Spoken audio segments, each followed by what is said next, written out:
Hey, Usher team. So I just wanted to do a quick slideshow video to go over the changes which we talked about at the meeting last Tuesday. So if you weren't able to make that meeting, then this is the video for you.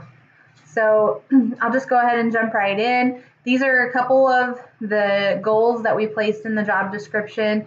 If you want to read more about these, they are listed in the full job description, which I'm also attaching to this email. So these are all of the Usher positions. A couple of them have changed. There's a couple of new ones, but we will go over each one of them individually. So this is the new position, the morning and afternoon overseer. So right now this is going to be Dee Lacey and Terry Burleson. They are going to be switching off and on.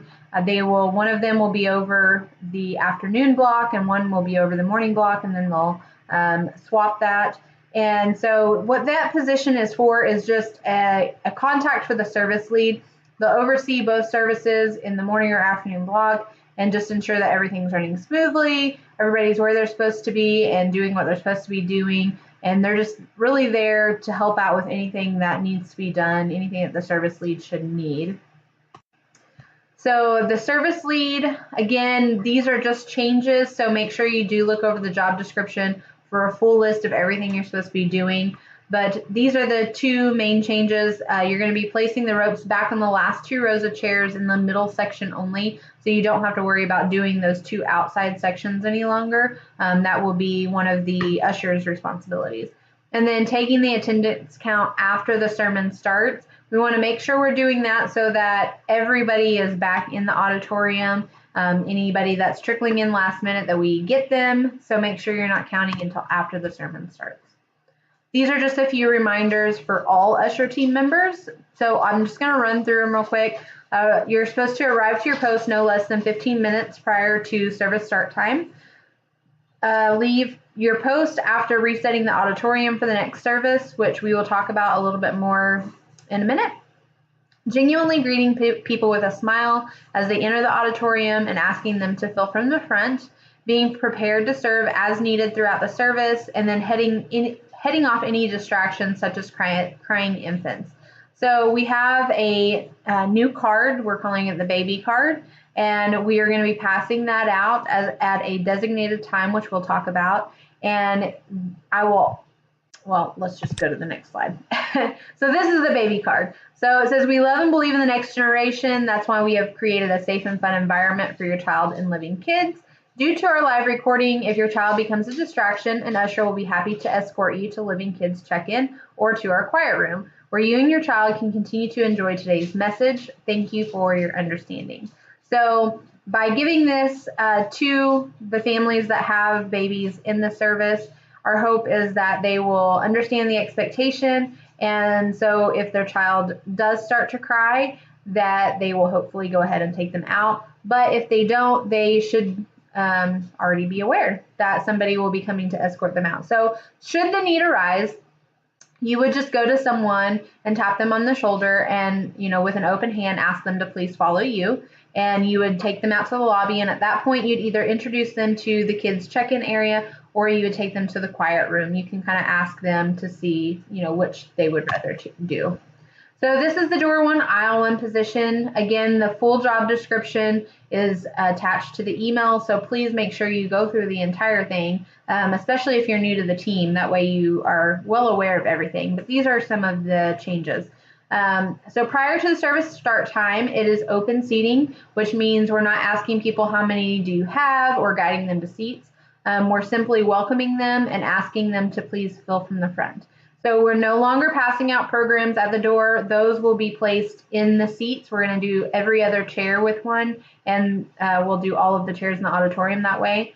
And then after the service starts, it's no longer open seating, so the doors will still close just as usual. And then you will start coordinating with the person that's in the seating aisle 2 position. So what that means is when somebody comes in, you ask them, how many do you have? And then you turn to the person that's in the seating aisle 2, and you can just hold up your fingers and say, I have 2, I have 4, and then that person will guide them to their seats. So something else that's new, we want all the ushers to remain in the back of the auditorium during the entire service.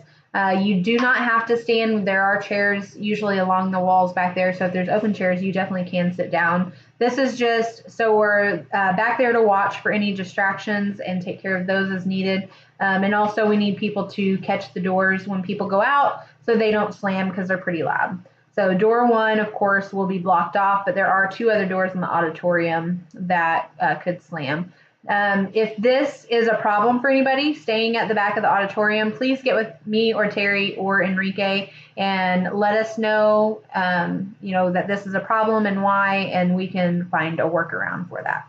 So at the conclusion of the service for this specific position, you are to place the reserved signs back on the first 2 chairs on the front left row, and then place the ropes back on the last 3 full rows of chairs for the left section. And those reserved signs, they usually are underneath the chairs. Sometimes the safety guy will go ahead and place them back, so you just need to check, make sure that they are in place, or put them back if they're not. Seating aisle 2, again, prior to service time, when it's open seating, you're just going to stand in the middle of aisle 2 and welcome guests and ask them to fill from the front. And then 60 seconds prior to service start time, so you'll have to pay attention to the timer on the screen, you'll walk up and down aisle 2, and you're just asking guests to please scoot towards the center of their rows. And at that point is when you'll hand out the baby cards to anybody that has a baby in the auditorium at that time. And then again, remaining at the back of the auditorium, like I already went over. And then at the conclusion of service for this specific position, you're going to walk all the rows of chairs, make sure all the trash is picked up, replace any bulletins that need to be replaced on every other chair, making sure there's one on every other chair. And then the seating aisle 3 position, these are your same duties at the conclusion of service. So you 2 will be working together to make sure the entire auditorium is done. And then also refilling the materials in the chair pockets. And then I've listed there what is supposed to be there. Now, if you haven't already seen all of these things, the connection card, decision card, and serve card, they are very easy to see now. The connection cards are green at the top, the decision ones are red, and then the serve ones are blue. So they kind of stair step down, and so it's real easy to just look at the seat back pockets and see what's missing. So, and then I've listed there, as I said, what's supposed to go in each one.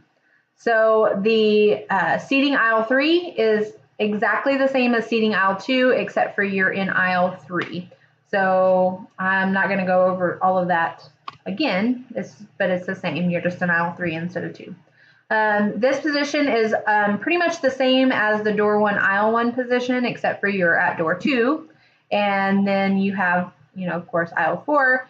The big difference with this position, it used to read door 2 outside aisle 4. We used to have someone that would stand outside the doors once we closed those to open the door for people and just continue to greet them. That position is being moved from the usher team over to the experience team. So they actually will have someone, once we shut the doors, that will take that position. So that's no longer an usher position. So once we shut those doors, make sure you're still standing inside the door and welcoming guests, and then, asking people how many they have and sending them on to the aisle 3 usher. So, and I'm sorry, at the conclusion of service, you have kind of the same duties as the other position, but you're going to be replacing the reserve signs for the front 2 chairs on the front right row, and then placing the ropes back in the last 3 rows of chairs on the right section. So this is just a little diagram of where you're supposed to be. So this is the door 1, aisle 1 position, just right inside the front or right inside the door 1. And then door 2, aisle 4 is right inside door 2. And then the lead is usually somewhere in the back. He's kind of all over sometimes. And then seating aisle 3, you're somewhere here in the middle, towards the front middle. And then seating aisle 2, same, you're towards the middle of aisle 2. So that's all I have. The only other thing that I did want to mention is to make sure that, for whatever position you're scheduled for each week, that you come into the day mentally prepared to do that job and to do it to the best of your ability and really owning that position. So what I would highly recommend is for you to be aware of what position you're scheduled for ahead of time, and go and look at the job description for not this PowerPoint, but the actual job description that I'm attaching that has all the duties on it. Go and check that just for your position so that you're aware of everything that's expected of you that day. We want to make sure we're one cohesive team and that it's consistent all across the board. We don't want, one guest getting one experience on one side of the auditorium and another guest getting a completely different experience on the other side. So we just want to make sure that we're all on the same page and that we're being consistent in that, and that we're all just doing a wonderful job when we're there, serving and loving on people and doing exactly what Jesus called us to do. So that's all I have. So if you have any questions at all, please let me know, let Terry know, let Enrique know. Any of us can help you out with that. But that's it. Bye.